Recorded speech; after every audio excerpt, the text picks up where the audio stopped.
recently gave evidence to the US Congress on Boeing's safety record. That happened a few weeks ago. Sean, thanks for joining us once again. When you look at this, I mean, a number of shareholders, advisors told them not to vote for this pay package. What message does this send out, do you think?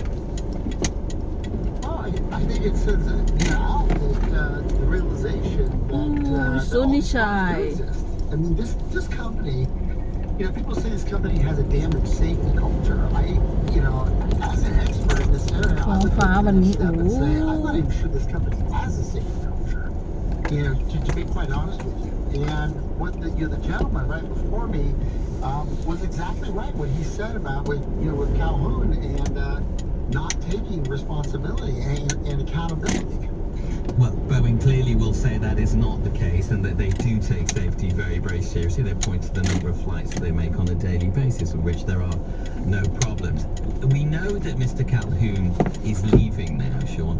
What sort of figure would you like to see replace him at the end of the year? Would it be more on the engineering side than on the financial side?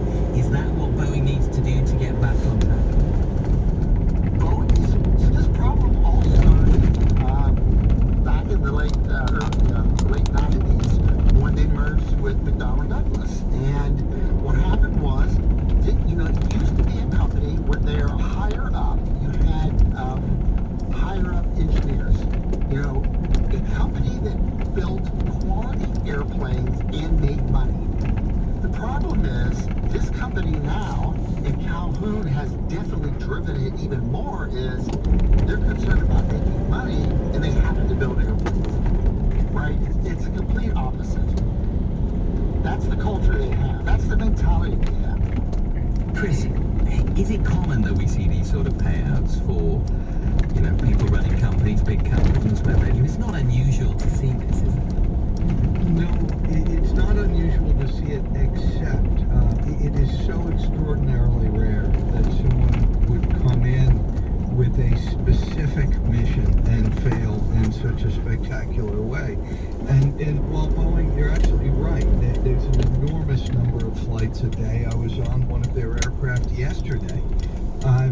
But the fact is that we used to have very, very few air disasters.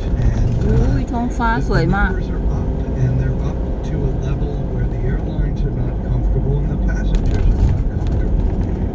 That is a real problem when you're competing with a company like Airbus, which at the moment is doing it better. They are doing it better. That's what the sales say. Sean, you've got 40 seconds, I'm afraid, to answer this one. You gave evidence to Congress. When you look at what's happened today, what message does that send out, do you think, to people across the world about Boeing's commitment to safety? I don't think it really is at this point a commitment to safety. They say there is, and they say that to comfort the shareholders and to comfort the passengers. But when you look at what's going on, the documents I've seen, the information coming from the whistleblower, that's not what it. ฝนตกเมื่อวานนะคะทั้งคืนเลยดูน้ำยังขังอยู่นะเราจะไปรับแร่ธาตุจากชายหาดนิดหน่อยนะคะทุกคน forward at the moment. Sean, thanks so much for joining us once again on the program to discuss that payout that has been made to David Calhoun. Let us move from the US to China because its property partner market is back in the news. The Chinese officials unveiled today what some say is the government's most drastic attempt to support the ตอนนี้ก็6 โมง 40 กว่านาทีนะทุกคนยังไม่7 โมงนะคะ6 โมงเช้าแดดมาแล้วว้ายแดดมาแล้วค่ะ Back across the globe, let's remind you what has caused this property crisis is our business reporter in Singapore. Too much money to build too many houses that not enough people want to buy, and the consequence is a huge oversupply of housing right now. And you've got this phenomenon of ghost cities, huge, massive, gleaming structures. ท้องฟ้าสวยมากครูไปกันเลยค่ะเราไปรับแร่ธาตุนิดหน่อยนะคะทุกคน That's really going to hurt the Chinese economy. It's going to hurt ordinary people as well. So, what are the plans that have been unveiled? Here's Nick again. They've tried to do really the only thing they can do, and that's to encourage local governments to buy up these empty apartments. We don't know how many,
อนเช้าค่ะ And for who? Because I understand converted to low income housing, but the fact is there's more Oh, houses you than baby, people. you. Yeah, there certainly is. There certainly is. It's going to be interesting. It's such a big test they've Jet faced. mo. Stay with us, Chris.